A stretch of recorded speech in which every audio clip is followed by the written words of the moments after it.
Hi guys, Chris with Wannabe Honey Farms. I was using a different camera today and it cut off at, I don't know when it cut off. So I'm going to do a recap kind of at the beginning and we'll see how far the video took me. But before that, I want to talk about myself just a little bit because today was kind of a remarkable day for me, and I just kind of wanted to reiterate what I did last year. Last year I started this channel and with the entire selfish point of it to be to document what I was doing, put it out on YouTube, and beg for help along the way from experienced beekeepers. That was the only thing I had in mind with this YouTube channel. I got accused of a lot of things, hey, you're just trying to do this and be a YouTuber and make a bunch of money, blah, blah, blah, blah, blah. That was never my intention. It's still not. But unintended consequences. Today, after a year plus, we hit 300 subscribers. And I want to thank you guys for that. It doesn't do anything for me financially whatsoever. I think you got to have like 4,000 watched hours and 1,000 subscribers to monetize and actually make money off of YouTube. And it took me a year and a month to get up to 300. So believe me, that is not my intention. It's just kind of interesting to me. And the only thing I can attribute that to is I got a lot of people that jumped on with me that for my own selfish consequence or intents, just to sponge off other people and learn and have people call and advise me. A lot of other new beekeepers got on board with me and were learning with me. And I think by my own idiocy last year, and believe me, there's going to be plenty of more idiocy this year, they were able to, number one, not feel so insecure about beekeeping because we all make mistakes. And when you're out there doing it, it's really easy to feel all alone. And I never felt like that because I had people, commenting back to me off of YouTube, and I really appreciated it. And I got a lot of emails, a lot of comments. I feel like I've made a lot of friends, um, people that I keep in touch with now that totally unbee related that I met through this YouTube channel. But anyway, I just want to appreciate the new guys that are coming along with me and learning with me as we go. It's been nothing but fun so far. One thing I want to point out this year, because I cut a lot of grief over it last year. I take a chair in back of the hives and I sit down when I go through my frames, and there's a reason for that. I've got 3 herniated discs in my back, and my back is kind of riddled with arthritis too. So if I stay in a bent over position standing for too long, I'm shaped like a giant question mark the rest of the day.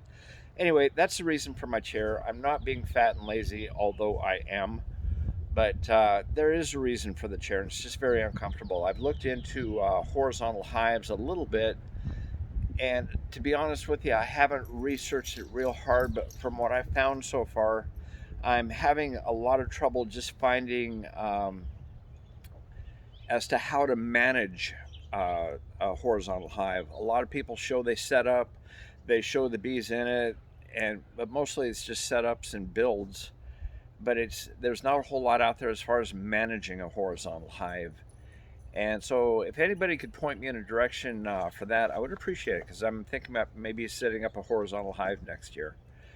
But anyway, so let's move on with today. Okay, I don't know where my camera cut out yet, so I don't know what this is going to look like. In my hive that survived the winter, barely, it came through. It had a crappy queen. My old queen died somewhere during the course of the winter.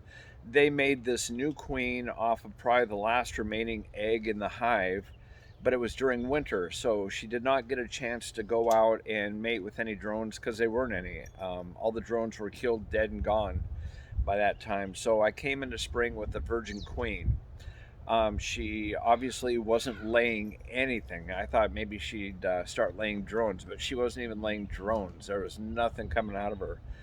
And so I came to a crossroads where I bought a nuke, and I could either take that hive, squish the queen, and combine that hive over to my new nuke to give the nuke a good hard running start, or I could try to save that hive. And I got a lot of mixed reviews out there from you guys, and some people said that no, the hive is too weak. It's not going to make it, and so you're better off just combining it with the other. Some people said maybe there's a chance, maybe there's a chance. So on the chance of a maybe, last weekend I squished the old queen. I put a new, like 2 days before, and then I put a new queen in on last Saturday. Today's Friday, so it's been 6 days, and I'm going to go in and see what's happening in that hive. All I really want to do is make sure that she got out of the queen cage, and I don't intend to look around in there, although I did. And I found eggs. So we're cooking with gas over there. Now I gotta wait and see if there's enough bees in there to tend to those eggs, tend to those larvae, tend to the cat brood until they hatch. And I get some new population in there, because that population is pretty weak. The other hive, it's a nuke. It's been in there for 2 weeks now, and I just want to make sure to get the food frames moved out to the outside so that the queen has more room to lay in the middle, and I want to see some growth out of that hive. I'm going to try something brand new this year for me. The methods have been out there for a while, but I'm going to start stacking mediums on. I'm going to put one medium on top of each of these deeps as a second brood nest, and then I'm going to checkerboard mediums up for honey production. But then next year, what I plan on doing, I wish I could have done it this year, but next year what I'm going to do is I'm going to take the bottom, when spring comes around and all the hives are settled up into that medium, I'm going to remove that deep, and that's what I'm going to work off all of next year, is just mediums. I'm probably going to have 3 mediums as a brood nest, and then mediums up on top. And that way all my boxes, number one, they're interchangeable, and number two, they're easy for an old fat guy with a bad back to manipulate and move around. That's my plan, and so I'm going to go edit these videos and see how much video I actually got today. But anyway, thanks for hitting 300. It absolutely means nothing to me financially, but it's kind of cool to know that people are out there learning with me, and that I've got some really cool guardian angels looking over my shoulder and helping me along. Anyway, thanks you guys. Bye. Okay, well, I went in and I checked the video, and I have none. And so I promised a couple people I wouldn't use profanity while making these videos, so it boils down to an crap. And I could do a lie in what I call a cheat. Now I go back in there with the working camera and do it all again and pretend like I'm doing it for the first time, but it would be a total ripoff, and you guys are smarter than that, and I owe it to you to be honest with you. And it wouldn't be fair to the bees. And right now, the bees are just going in the nuke hive. They're going absolutely nuts right now. There's enough on there. I was so busy looking at the frames I was moving around. I should have put on another box, and probably I'm going to do that. Put on another box for the nuke. But anyway, I got no video to show you. And what I described is pretty much what happened. I'm not going to go in and fake it. That would be stupid.